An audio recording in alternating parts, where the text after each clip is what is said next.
I think one thing that Bergevin has proven is that he doesn't care very much about.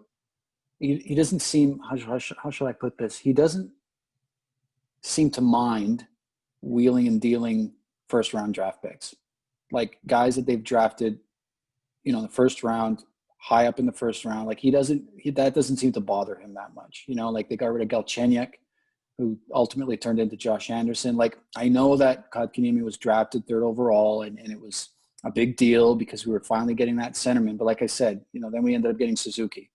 And is he starting, for me, he has eclipsed Kotkaniemi at center, like, for sure. You know what I mean? Like, long term, there's no comparison. Like, and it's not to downplay Kotkaniemi's ceiling or how well he's playing right now. Like, no, I'm just saying that I think Suzuki's a better player overall.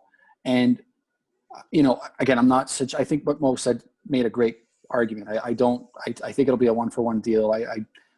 But that being said, if there's any talk about not wanting to deal Kotkaniemi because he's a third overall pick and we need to see how he develops. I don't think Bergevin cares. Like, he traded Sergachev. You know what I mean? Like, he doesn't care about any of that. If he thinks that ultimately it's a better deal, to bring in a guy like whoever it is, he'll deal whoever he can. He will not.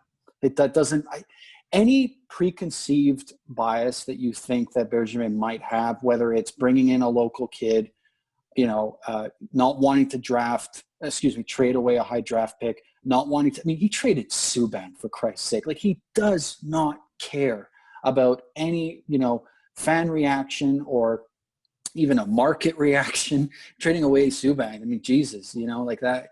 He's handled the pressure like just brilliantly. Yeah, but I think ultimately he makes the deal that makes most sense hockey-wise. Like, makes most sense for the team.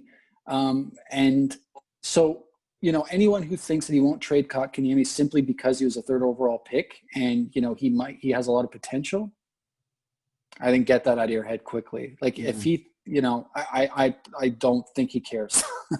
I mean, maybe he does a little bit, but I think that wouldn't be, I don't think that would be a restraint on him, frankly.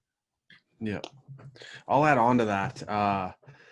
And I love that you bring it up too, because, and switching gears a little bit, but to me, like, CAUFIELD has been, whether it's in a Dubois trade, probably not, but just in general, CAUFIELD to me is the type of player that I think Bergevin might trade if the deal's right.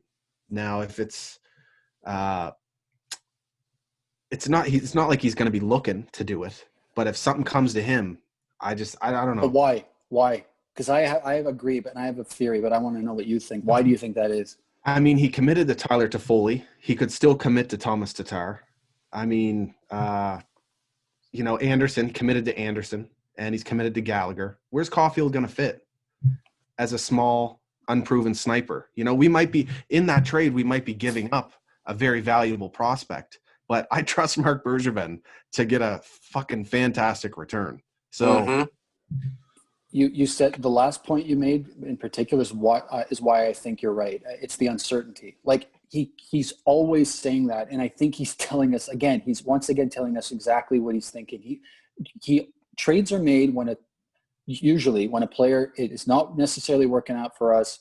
You have a player that's not necessarily working out for you. Let's see if we can, do a deal. And I'm not saying CAUFIELD's not working out, but there's uncertainty. There was uncertainty with Sergachev, right? Yeah. Like, that's why he made the deal, because they didn't know how. No one really knew how he was going to pan out because he was a prospect. I think CAUFIELD's in the same boat. I think it's 100%. Like, he's clearly a sniper, but is he going to make it in the NHL? Like, a lot of people think he will. Like, Craig Button, for instance, thinks he's the real deal, but maybe some people don't. Who knows? Yeah. Right. So I agree. And I think it's in part because of that. Going back to what you said a lot earlier too here, why do other GMs pick up the phone when he's calling? He's given up some good players in trades.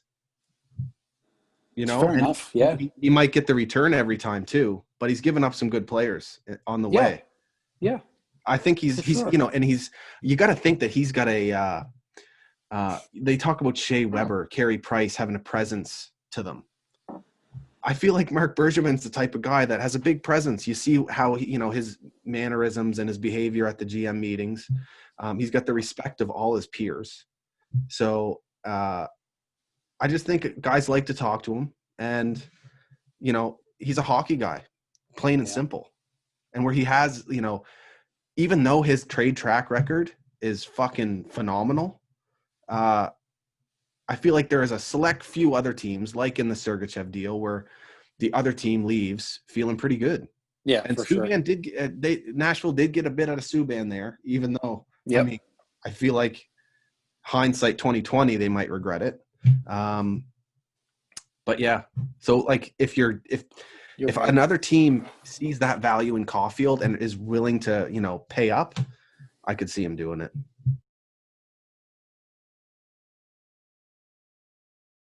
That clip was from my sit down with the boys from the From Failing Hands podcast.